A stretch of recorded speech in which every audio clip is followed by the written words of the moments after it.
All right, football fans. What, a week and a half, 2.5 weeks from the NFL draft, and we're talking everybody's favorite position tonight, quarterbacks, on the Big D podcast. Before I bring in Nino, please subscribe, like, and share the Spunky Sweatman Sports YouTube page. Might be Masters Week, it might be UFC 300 week, but I can always fit in time for quarterbacks. Also, check out the Big D podcast for the audio listeners, Spotify and Apple. So joining us, hoping the New England Patriots draft all the quarterbacks, wide receivers, and offensive linemen available at number three, Nino Brown. So Nino, does it feel weird that the New England Patriots need another quarterback at number three, right? Ah, I mean, they kind of, you know, sabotaged Mac Jones. Although I wasn't a fan of Mac Jones either, but yeah, it's. I don't know if we should get a quarterback, but I just don't think we're ready for a quarterback at three. I think there's many of other other positions that we could use help in. To be honest with you, and maybe trade back and get more picks, but we'll see what happens. It's going to be interesting for sure. Yeah, I mean, it seems like quarterbacks are going higher and higher in drafts. I mean, a lot of people are going to compare this draft with 2021, where there were five quarterbacks to win the top 15. Trevor, of course, 101. Zach Wilson at 2. Trey Lance at 3. Justin Fields at 9. And then the Patriots taking Mac Jones at 15. And out of all those, you could say Trevor Lawrence the only one who's won a playoff game and hasn't alienated his entire fan base yet. Yeah, I agree. I mean, and then there's talks that this could be the exact same way. It could be one guy that hits, and then you know four maybes or three maybes, and a guy that hits and a guy is okay. So we'll have to see. But yeah, I mean, it's a stacked class I mean, per what se. where does this rank in terms of quarterbacks? I mean, we don't know how good this draft is. We don't know if this draft's going to be 1983 with three legends or 2004 with three guys who may end up in canon. I mean, where does this rank in terms of intrigue and excitement? I think of intrigue, excitement, what the ceilings for these, say top six prospects could be. It's probably up there in one of the top five classes in probably the last 10, 12 years. But it could also be, the floor for these gentlemen could be bad, and we could be looking at one of the worst classes in the last 10, 12 years, with maybe one guy that is quote unquote generational. It's funny how they put the generational talent on multiple quarterbacks. How many generational guys can be in the same position? I mean, would you say Eli Manning, Phil Rivers, and Ben Roethlisberger were generational? Not generational prospects, absolutely not. The generational careers. Yeah, I would say well, Eli probably had the better of the whole careers, right? I mean, Ben, Ben, I'm kind of partial on, but I think Ben was just a product of the system. And what did Philip Rivers win? Because when you took away the pieces, he kind of, and Philip Rivers was also kind of back end stats. If you look at a lot of the games, like it was Tomlinson. Yeah, he had Gates, but a lot of the times he was in shootouts. Where he had to put up ridiculous numbers. So Yeah, but we know nowadays the Chargers could win a close game. Their lives depending on it. I mean, we got playoff team against your Patriots. They intercept. San Diego intercepts Tom Brady, and Troy Brown forces a fumble. yeah, That only happens to the Chargers. yeah. Well, the Patriots just have a horseshoe in their ass, and now it's gone because Tom Brady's has gone on a greener pastures. Yeah, now it's in Kansas City, right? Yeah, he just passed it on to the next guy. Here's that horseshoe, my buddy. Hold on tight. So obviously Caleb Williams is going to be be the 1-on-1. We know everybody will compare him with Andrew Luck, Trevor Lawrence, any quarterback you've seen enter the NFL in times. But how good is Caleb Williams? He he's got it. I mean, outside if you just a lot of people, and it's around this time. It's called silly season. They like to come in and they just want to badmouth guys. Now they're badmouthing Malik Neighbors, saying all this stuff. But I mean, outside of you know, you don't like the kid that cries, fine, whatever. You don't like the guy that cries or paints his nails, but you want to look at talent. I mean, the kid has got it checks all the boxes. I mean, this kid can make the off-platform throws. He's mobile in the pocket. He has a strong arm. Goes through all of his progressions. He makes them, I like to call them mouse hole throws. They got a window about this big. He can fire that ball right in there. I mean, this year, yeah, the numbers looked a little, worse than the season before, but his offensive line was terrible. And I don't think that Lincoln Riley really did him any service this season in his play calling abilities. I mean, you don't have a defense that can stop a cold. What are you supposed to do? You have to put up 40 every game. I don't think any quarterback is going to be able to put up 40 every single game, night in and night out. And that's got to wear a toll on you too. But when it comes to talent and the tools, this kid's got them all.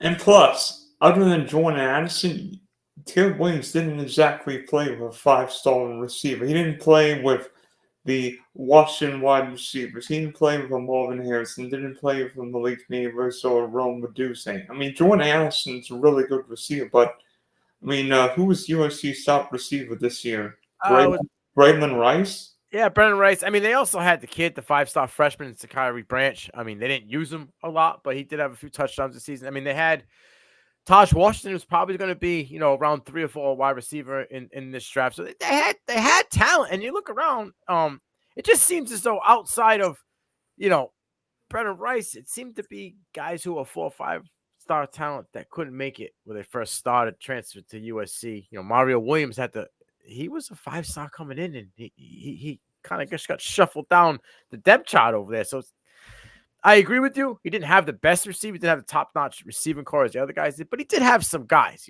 I mean, Deuce Robinson also was a freshman, but he's a 5-star. They had a lot of talent out there. I just don't know if they use the talent in the correct way. I've been saying for a few years now, what quarterback has Lincoln Riley actually developed that didn't transfer into his lap? I'll wait while you guys come up with an answer. I say maybe Caleb Williams because he had him all the time, Oklahoma and USC. But he transferred to Oklahoma, right? No. I'm sorry. He committed to Oklahoma, but he also was willing to walk on because they didn't have any scholarships for him at the time. And then how much of a development has he had from Oklahoma to USC following Lincoln Riley? Where was the development? This year alone, people were knocking him, right? The quote-unquote QB whisperer was still there. If you go down the line, Kyler, transfer. Baker, transfer. Like all the guys he was the QB whisperer for, somebody else developed. They just came into him. I'm not worried about Caleb Williams, pink fingernails or crying. I mean, guys are emotional after games. Guys do their things. I mean, Kyler Murray plays video games. Right. I'm not worried about it. No. He wants to paint his fingernail. It does not affect him throwing a spiral. It doesn't affect him reading a playbook. I could care less. Kids love Drake. Drake has gold fingernails. I mean, what does it matter? Yeah. I mean, it just matters whether you can read the blitzing linebacker or the safety. I need to know if you can read the single high safety. If you see the linebacker blitzing off the edge, if you see the blind side coming, I need to know if you could do that. I don't care if your fingers are pink, green, purple, the rainbow. It don't matter to me. Do you think Chicago's the best landing spot for Caleb Williams? Because I mean, the Bears have gathered a lot of talent. I mean, Keenan Allen, DJ Moore. They've got 2 good tight ends. DeAndre Swift, a more than respectable line. Defense mind head coach, but I mean, the Bears have got a lot of talent. Now, true, difficult division. Detroit was in the NFC Championship game last year. Green Bay looks really good. Minnesota's a quarterback away. Is Caleb Williams going to a potential winning environment? All right. Well, let's look at the top 4. We'll talk top 4 or what potentially could be. What I love about Chicago, you named a bunch of nice shiny toys. on the offense is what everybody likes. Let's look at this defense. They re-signed Montez Sweat. Since Montez Sweat got that last season, that defense was absolutely stellar. They played very good ball down the last 6 games of the season. They retained Jalen Johnson at the DB position. He was a top 5 defensive back in the league until they had a contract dispute and they were at ends. They kept their dogs and brought in guys. The 2 linebackers they signed last year, both were veterans, both had great seasons. So they put the pieces on the defensive side of the ball to help, knowing they were going after a young QB, right? Then they went and got the offensive pieces. I think that Chicago right now is the best landing spot. You go to Washington, right? Yes, you have Dotson, you have Scary Terry, and you have an aging Austin Eckler. Maybe those weapons seem a little more fancy or spicy to your liking than Chicago has. But I mean, if you're gonna go down, if you're looking at decimal points, I don't think the scale it's much differential if you're looking from one side to the other. Keenan Allen, DJ Moore, Terry, Dotson. Who do you liking? I think Chicago's.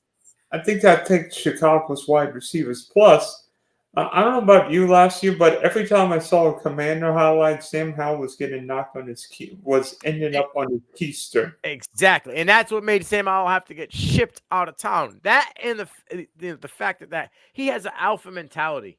They don't want that with a rookie QB coming in there, right? They don't want that guy that they're worried about. Whoop, he had a bad game. Is Sammy going to get the start now? Is Sammy going to start getting PO'd that he's not getting time because the guy in front of him is not good? So they had to move him, knowing they were going to go to what seems to be a rookie QB.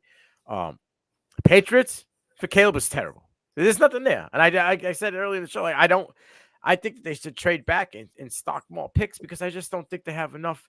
They didn't target enough in this free agency to fill the holes, right? Unless they're going to go out and before the draft or at the draft and get a guy like maybe T. Higgins or Chris Godwin or something to bring in as your one. And then go something of that caliber, yes. But unless they go out and do something like that, you can't take a quarterback. You got holes up front in the offensive line, right? You need a receiver. Where's your linebacker, right? Like you have an aging defensive end. Like there's a lot of holes that they have that they need to fill. I'm happy that my Patriots brought back Owenu, took care of the guys at home, which Bill tends to want to get a discount on. They didn't do that this year. They signed him and brought him in, but there's too many holes to fill to bring in Caleb Williams there and think that they're going to be 8-win team next year or be 50% better than what they were this year. That's not the spot. Next guy up, Arizona. I mean, they got a guy that's Caleb Williams-esque, right? Like, so they don't need him. So in the top 4, yeah, I think right now, after all this hoopla, the whole rigmarole all gone down, I think Chicago's the best spot. And then just before I came on your show, I saw rumors that they're trying to pull the Houston Texans. They want Caleb, and they're going to try to package a deal to get back up into the top 4 to get Marvin Harrison. I like that deal. I mean, Houston was able to pull that deal and look what it did, and get their guys and look what it did to them this year. If they can get back up on the top 4 or figure out a way with Arizona to get, that 4th pick, because I don't think anybody in the top 3 is taking a wide receiver. To me, one of the most fascinating teams I keep hearing about is Minnesota because Minnesota has got 11-23, and I mean when you look at the Vikings team, they've got a lot of talent on offense. Woo. But you know what? But you know who the Vikings don't have? It's a quarterback. Yep. Sammy Donald doesn't do it for you. I mean, I love Sam Darnold 6 years ago. Maybe not quite as much now. Maybe with Kevin O'Connell, but that's a story for another day. Yeah, I think they would take more than 11 and whatever it was, 20. What'd you say? It was 23 to get up to 1. You're probably looking at another first and probably something added on to that. I mean, Chicago's not going to trade Caleb Williams to the Vikings. That's what I'm saying. So, like, from what I think and what I've been reading, it seems as though it would be smart. You have a lot of weapons. You also have questions, though, right? What kind of contract are you going to give JJ? He's not going to come in on a project QB and maybe I'll sign a long-term deal on a guy we got to develop, right? Hawkinson's not going to be there till what, mid-season, maybe week 5 or 6. That was a big injury. He's got to recover from that. So I could see them going after a guy like Michael Penix, who is established, who can plug and play. And what would JJ like? The guy who can throw the ball all over the gosh darn field with ease. He's obviously the best pure passer in the class with the biggest arm. I think Minnesota's going to somehow figure out a way to go Michael Penix. Plus, you really want Michael Penix, one of these offensive-minded head coaches. And plus, I mean, Minnesota would have to play games in Lambeau and Soldier Field, and being in New England. I hear the Packers and Bears play outside in the wintertime. Yeah. It's slightly. It gets a little cold, Thank goodness. I think my Jags end up facing you guys in Duval County. I'm not 100% sure. I think my Jags play you guys in Florida, not Foxborough, because that's always. I'm surprised it's not overseas now. Is that like second home base for you guys? Oh, it might be. I don't know.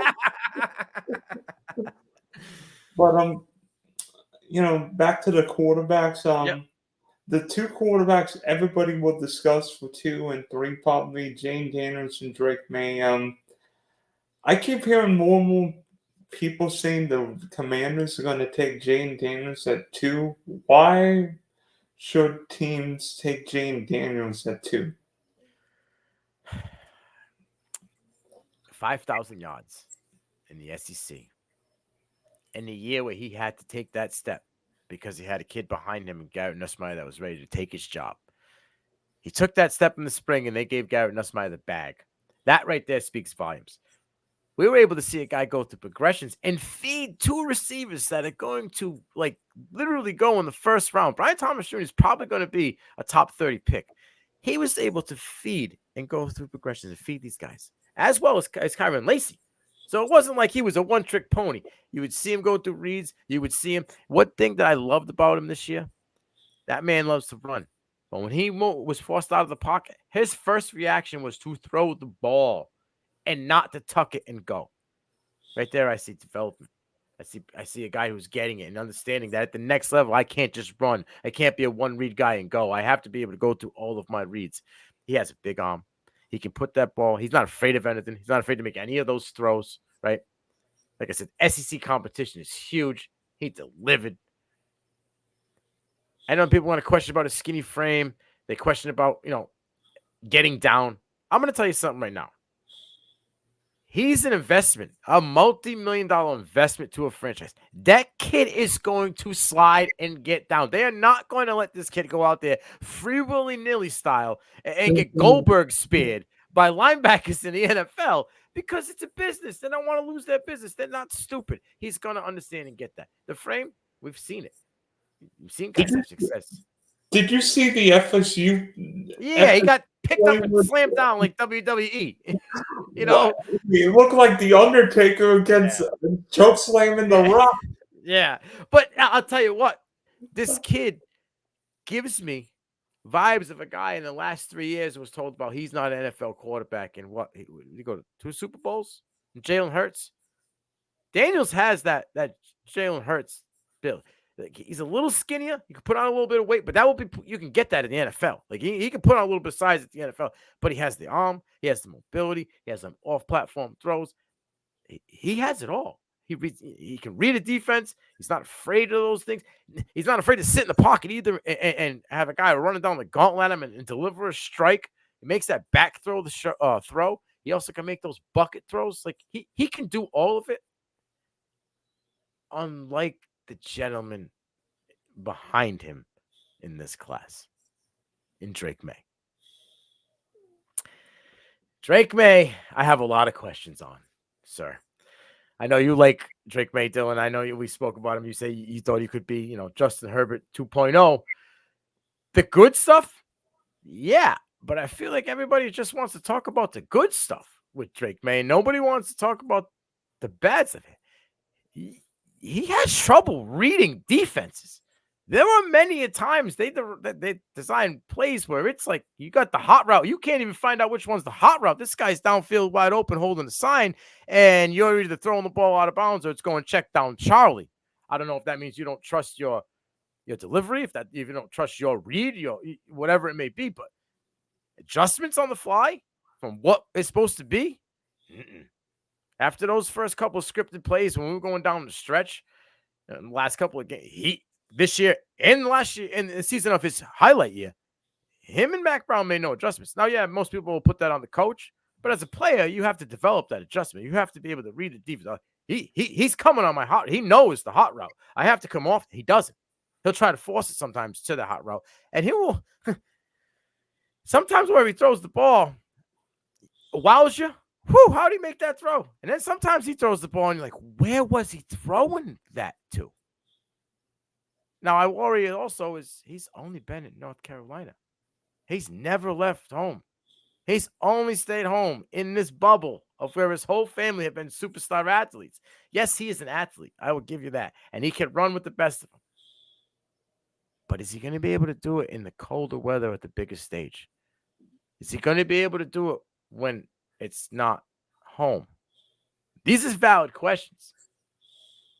In his game, like I said, reads, I question on his reads. Adjustments, I have question on his adjustments. He can run, footwork in the pocket. Sometimes he trips over his own feet. I don't know if that's nerves. I don't know what it may be, but those are things that I think he has to fix before I think he can go in and be a day one plug and play starter. I mean, Drake May and Jane Daniels feel similar but different. I mean, I feel like Jane Daniels is maxed out, which, I mean, Aiden Hutchinson maxed out and is still one of the great pass rushers. I don't think Drake May has hit anywhere near his ceiling. Now, everybody's going to be freaking out he's Mitchell Trubisky 2.0. Here's what I would say. Drake May didn't play his last year of high school football or his true freshman season in North Carolina. Yes, Mac Brown won an national championship at Texas, but that offense really wasn't sophisticated or progressing. And other than Josh Downs and maybe half of Des Walker, the Tar Heels didn't have the greatest collection of talent. Yes, I think Drake May's got questions. I mean, we've seen a million guys who are 6'4", 6'5", 240 succeed and not succeed. But that upside just oozes with me. I've heard this thing, and it bothers me a lot about the talent thing. I'm going to go really good. Josh Downs is a legitimate wide receiver, okay? Tez Walker's probably going to be a round 3 wide receiver in the NFL in this draft, okay? So wait, Malik Neighbors is not Oh, be hold a on, top. but no, I didn't. You're comparing. What you said originally was he didn't have as much talent. Bryson Nesbitt is going to be a top 5 tight end in next year's draft class. And most people seem to forget because it doesn't fit their criteria. Omarion Hampton was a top 5 running back in the nation last season. So we had a running game that eliminated a free safety or a linebacker on every single play that he called and still struggled. His best game of the season was against Campbell. Jaden Daniels' best game came against SEC talent.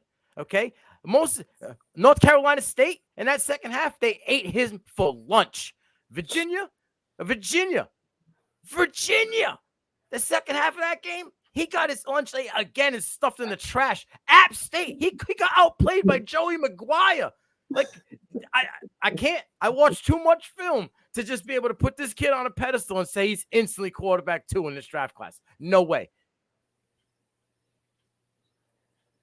That's what makes this draft so interesting because we've got different takes on different quarterbacks, and I don't think you're crazy, but I've been called crazy before though. It only takes one. I mean, somebody may like Drake May, somebody may like Jane Daniels, and maybe the ultimate wild card in this draft is about JT McCarthy because I have no idea what he is because I didn't see him play that. I didn't see him throw the ball that much in Michigan.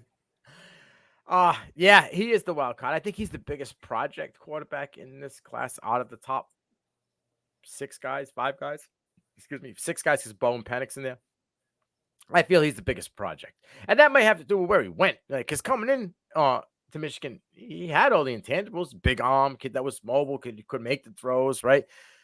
But that scheme didn't fit what we heard, and we never really got to see it. Although I will say, this year, from his junior year to senior year, he took a step. He really was dialed in and efficient in those short and intermediate throws in the middle of the field. Like, he was probably one of the top 5 QBs. Big 10, SEC, Big 12, the big guys, Power 5. He was probably one of the top on those short, intermediate throws down the middle of the field. He was dialed in. He goes, you get flashes of it. You see him, in certain games where you see him like, oh, okay, that's a super athletic throw. I don't want to talk about the spandex Survivor Series or these pro days wearing T-shirts with smiley faces on, throwing the air. That don't count to me. We watch Zach Wilson's, we watch all these guys do this stuff, and while you're asleep, and then they can't hit the left side of a bond in the NFL. So that don't mean anything to me. Yeah, Jamarcus Russell became a #1 pick because of the Notre Dame game and the Underwear Olympics. That's it, man. That's all it is. They were lying to him and telling him they was filming a book, and he was like, "Yeah, I watched it," and there was a blank DVD. So this kid didn't give a shit about anything, and he was top pick in the NFL draft. But yeah, I to say that JJ McCarthy is going to be a first-round draft pick is worthy of it, or he's not worthy of it. We don't know. There were a lot of questions, and for that reason, I think he should be. If you really want to take the chance, right? Because you see the athleticism, you see the strong arm. Like I said, he's really, really good this year in the short and intermediate routes in the middle of the field. He was really dialed in. If you see things that you like and you want to get it for that 5th year, I would target JJ at the latter end of the first round. I'm getting really big Trey Lance vibes out of JJ McCarthy if someone gets him in the top 6. JJ McCarthy's interesting because he made 1 or 2 big plays a game. I like his athleticism. To me, he's Alex Smith. Okay, I can see that comp. I think he's a little bit more athletic than Alex Smith was. But he has. It's just they don't allow him to just spray the ball around the field. So we didn't really get to see that. But there were some back shoulder throws that he made to Cornelius Johnson and Roman Wilson this year that I was like, oh, okay. But let's see a little bit more of that, and we don't. So it's I just don't know if he can be that consistent QB. You know what I mean?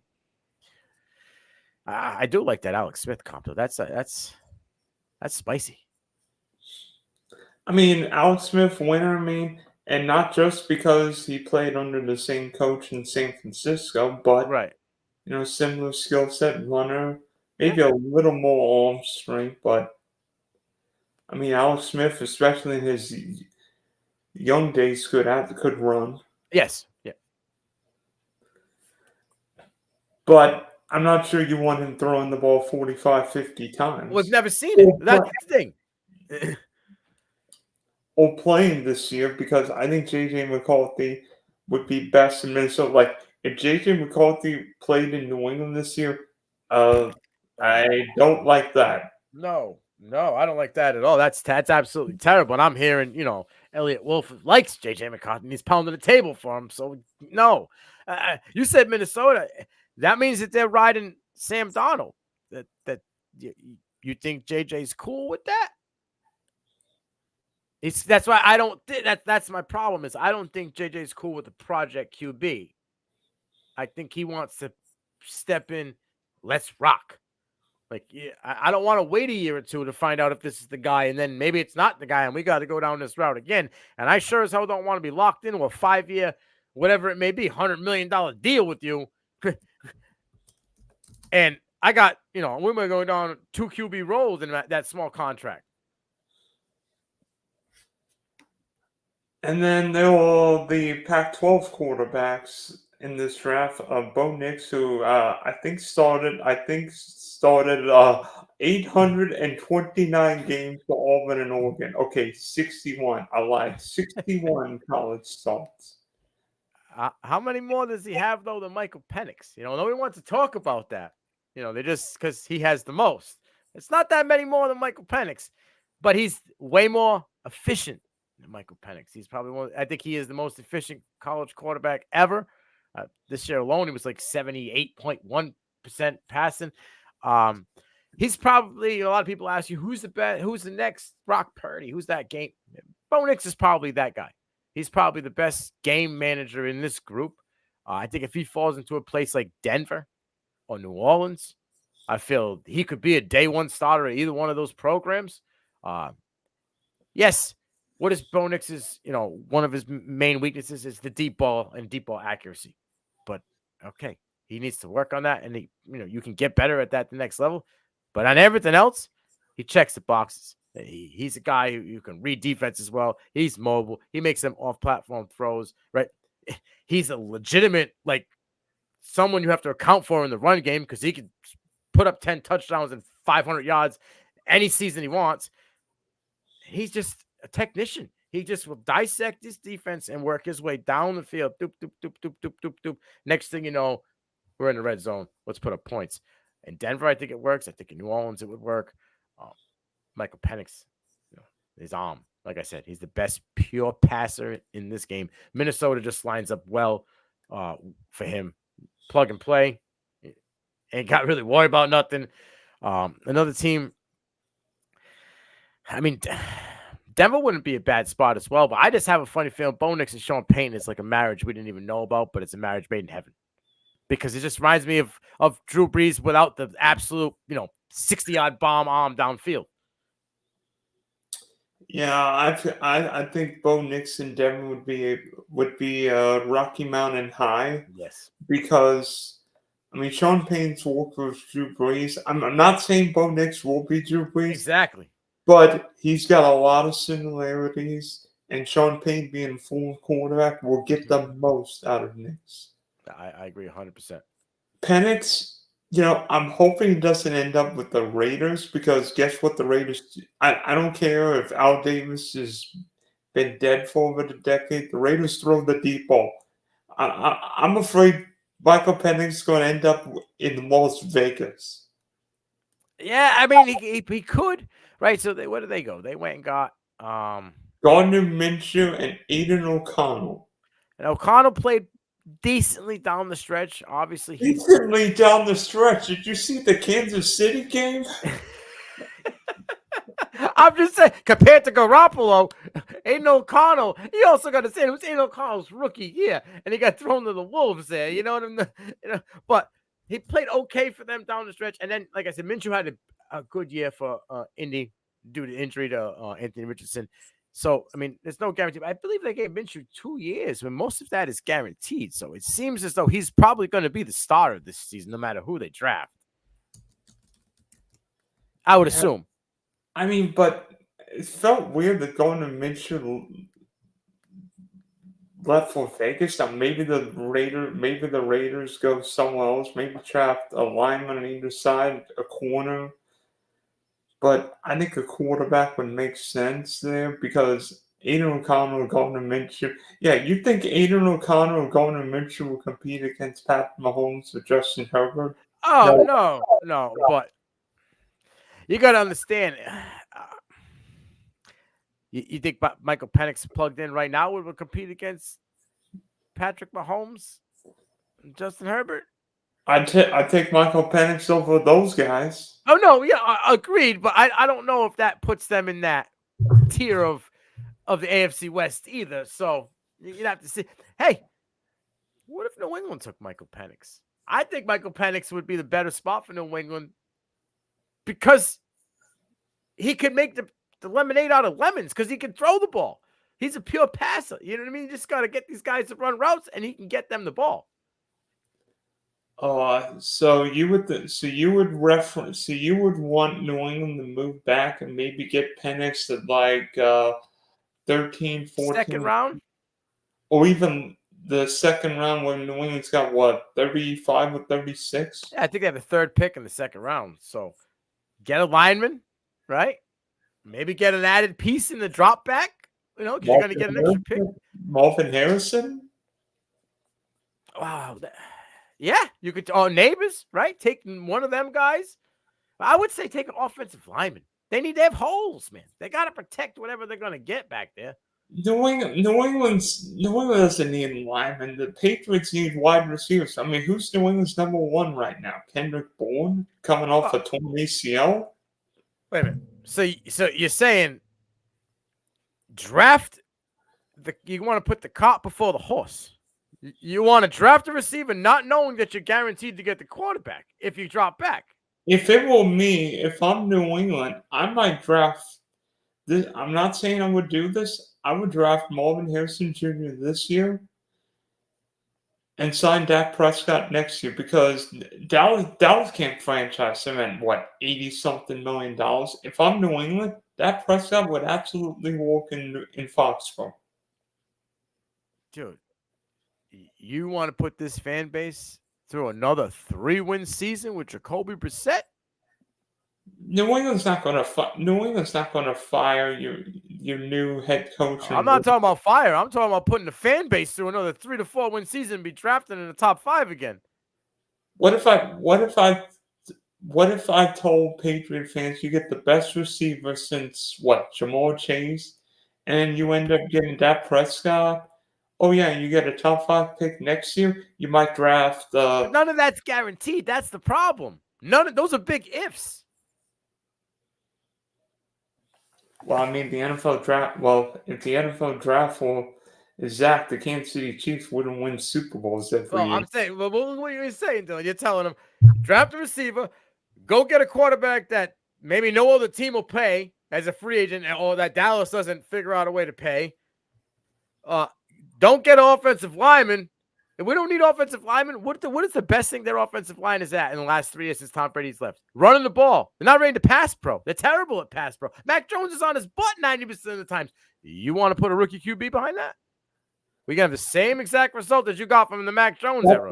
That's why New England needs to either trade back or take a wide receiver. I don't understand to take the wide receiver part. You still have no time to throw him the ball. What team has ever taken a wide receiver in the top 5 without having a quarterback or having an elite offensive line? And just winged it. Maybe the next year we'll have a guy that'll work next year in the QB class, or we'll get someone else's leftovers. You get a guy like that, you have to have a guy in place to throw him the ball. Jacoby Brissett's fine. I'm not saying excuse me. Okay. He's fine. He's been on 4 teams in 5 years. That's not fine to me. If you were fine, you would get long-term deals and be started. The only reason why he's here is because nobody else wanted him and he's familiar with New England. That's it. So what? Baker Mayfield's been on 4 teams in 2 years and just got $100 million. And just put up 4,000 yards and threw the most touchdowns. The dude put up numbers. You can't compare Jacoby Brissett to Baker Mayfield. Baker Mayfield was a number 1 pick in the NFL draft for a reason. Jacoby Brissett was, what, a 6th rounder? I'd rather have Sam Howell. Go get me Sam Howell in New England right now and then draft Marvin Harrison. I would say that, but no, not right. I can't see them drafting a wide receiver at 3 with nothing in the cupboard. What if Minnesota offered 11, 23, and a third next year? I'm cool with that. 11, 23, 11, 23, and a third. I mean, I think that doors are kind of been opened with the whole KJ Osborne signing, because that's that third you're talking about there. They get a compensatory third somehow in that weird deal. So I think that's kind of already been in discussions. They're probably making those calls. I wouldn't mind that, because you could get a lineman or a Penix or, a guy like that in the first round. So you could get protection and a QB, or a QB and a wide receiver in the first round. I'm cool. You're not just getting a guy and hoping to God and 29 picks later that there's a QB for you, or in 365 days there's a free agent for you to go get.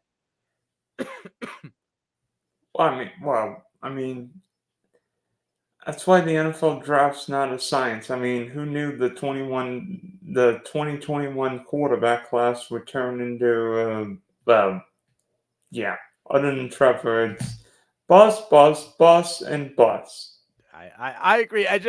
You got a guy that's going to be a alpha wide receiver as a rookie that's going to be super frustrated, and it could either do one of the things: put a sour taste in his mouth to start it off,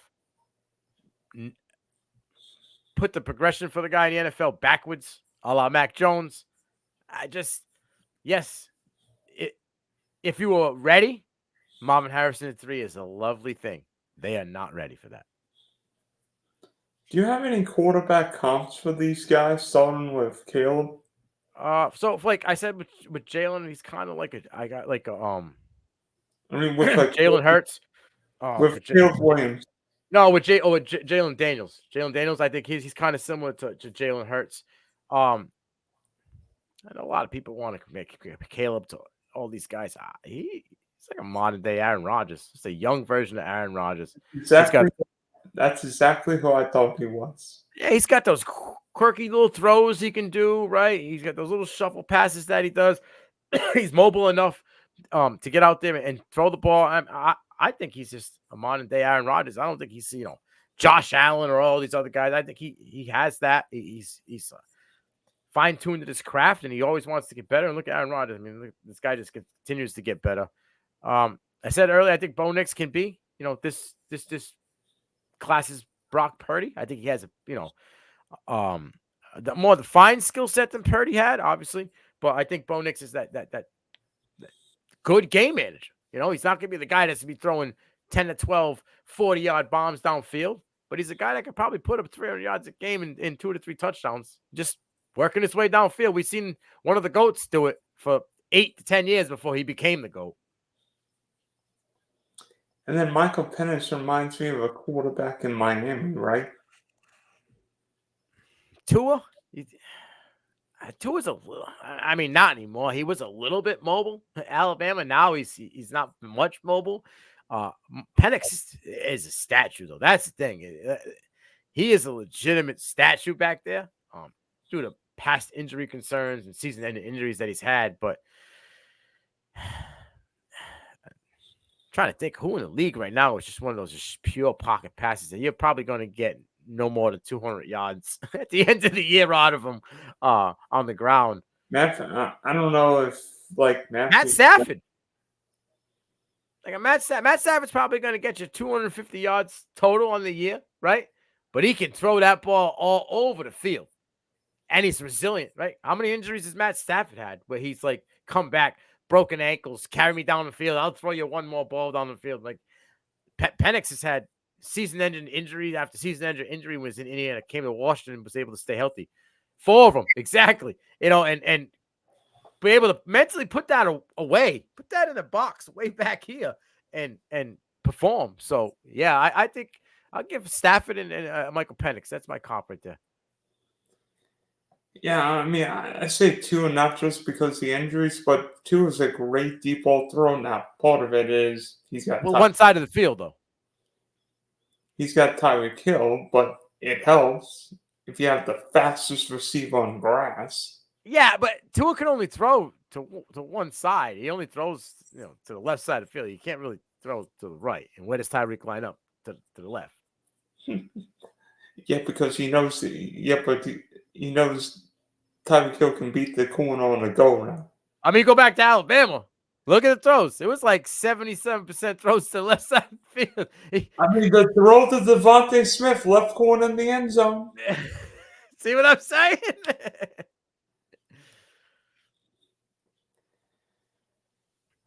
Okay, so I mean, this is going to be a fun quarterback draft. Let me tell you this: whoever ends up in Minnesota, I like it. If your favorite quarterback, whether dynasty redraft or superflex leads, ends up in or college quarterback ends up in New England, as Lee Corso would say, not so fast, my friend. I'm with you. I'm scared, and it's my hometown. Who do you want the Patriot? What do you want the Patriots to do with the number 3 pick? Trade, trade, take a quarterback, or draft some other position? Like I said, if at 3, if somehow before the draft they were able to swing a trade to get a wide receiver, a legitimate wide receiver, like we talked about, Ayuk, Higgins, maybe a Chris Godwin, someone in that realm, then yeah, go get a quarterback at 3. I am all for it because you can draft lineman for the next 3 rounds and fill that hole, right? To keep your guy upright. But if you don't go get a playmaker before this draft happens, I got to trade out, trade back, stock them up, get 2 in this round, get a second or a third either next year or whatever it may be, or play to go with it, and let's stop putting the puzzle together here. Let's stop filling the holes instead of, every draft the last 5 years, taking the puzzle that's almost complete and dumping it on the ground, starting all over it, all over again from scratch. It's getting old, I'm at a 1,000-piece puzzle. I get the 996 and someone kicks the table over and I'm starting all over again. You don't want Bill Belichick's dog making any more picks for your team? I don't want his dog. I don't want his son. I don't want him no more. Like, if you told me I could have Bill Belichick as the coach, but he would never make another player decision again, outside my sign me on the dotted line. But that guy can't. He hasn't been able to do GM work for over 15 years, and it's bad. So I'll take a fresh start, but they better come out the gate running. Yeah, because otherwise, let's see, Josh Allen, Tua, and Aaron Rodgers, bad things could happen really fast in New England. Bad things just happen at Josh Allen really fast, so we'll have to see. Let's see if he can fix that. Hey, the Kansas City Chiefs won a Super Bowl after trading Tyreek Hill. Josh Allen's going to be just fine. You just put Josh Allen in the same box as Patrick Mahomes? Except Super Bowl rings, yes. Wow. I think Josh Allen has a lot of things he needs to work on as a pure passer than Patrick Mahomes. Josh Allen has... Well, it might help if his head coach / defensive coordinator wouldn't give up points every time they play a top quarterback in January. I get it. It's team ball, though, and there's been plenty of times that Josh Allen has thrown the wrong, the wrong play or decided he wanted to tuck it and run. When Buffalo and Kansas City have played the last 2 times, has Josh Allen cost his team either game? No and no. What happened when he played you guys in the playoffs? In below zero wind chill, when he put up us, yes. But he was elite. Was he elite? Yes. That one game he was elite. How about the other 4? Why do people have selective memory? They only want to remember the outlier and not the one that was reoccurring for 5 seasons when he was on the come up. So wait, Josh Allen ran a 48-yard touchdown against the Steel Curtain defense. And what did he throw? What did he throw for passes? How many interceptions did he have in that game? How many fumbles did he have in that game? How many lines did he line up on the center in that game? Because my man lives in the shotgun. He lined up more in the center than your quarterback did that night.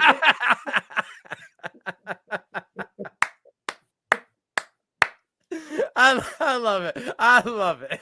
I'll take that one. Yeah, hot take of the night, right? Good stuff. I mean, I need a laugh. Maybe this will eclipse the eclipse today, Oh, right? I see what you did there, Dylan. I see. You're on fire right now. All right, Nino. Thanks for talking quarterbacks with me, and maybe by the time the draft is over, the New England Patriots will actually have the makings of the next dynasty in Foxborough. Fingers crossed.